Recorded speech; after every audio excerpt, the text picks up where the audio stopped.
Χαιρετίζω τον Κυπριακό λαό.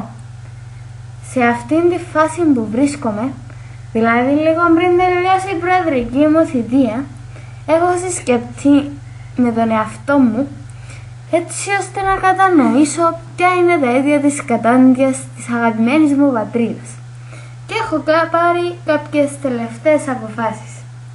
Καταρχήν, για την κατάσταση στην οποία είναι η Κύπρος ευθύνεται ο Αρχιεπίσκοπος της Κύπρου, τα δεξιά κόμματα μαζί με τον κύριο Μπερδίκιν και ο Ερμής που αυτή την εποχή είναι ανάδρομος. Έτσι αποφάσισα μετά την καταπληκτική δουλειά που έχω πραγματοποιήσει ως πρόεδρος να αφήσω για τον αγαπητό μου Μαλάντα Ενία. Γι' αυτόν κανονίστε να τον ψηφίσετε. Εγώ αποφάσισα να ασχοληθώ με τον τομέα του θεάτρου, όπως και η κόρη μου άλλωστε, και επίσης έχω σκοπό να αναλάβω και την προεδρία της αγαπημένης μου ομάδας Ομόνοιας, έτσι ώστε να κάνω μια καταπληκτική έκρηξη για να ξεκινήσουμε πάλι από την αρχή. Θα ήθελα να στείλω φιλιά στη γυναίκα μου, Ελσάκη μου, σώνα μου.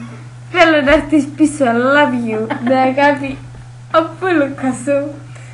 Επίσης θα ήθελα να στείλω τους χαιρετισμούς μου στους συντρόφους μου στην ΠΕΟ και έναν κιλό τσαμαρέλα για να τους πω ότι τους έχω μέσα στην καρδιά μου.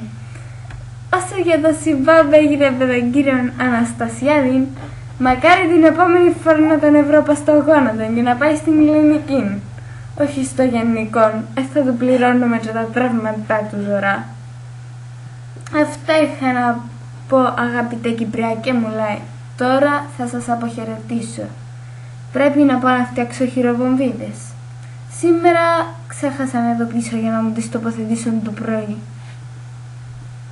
Γεια σας.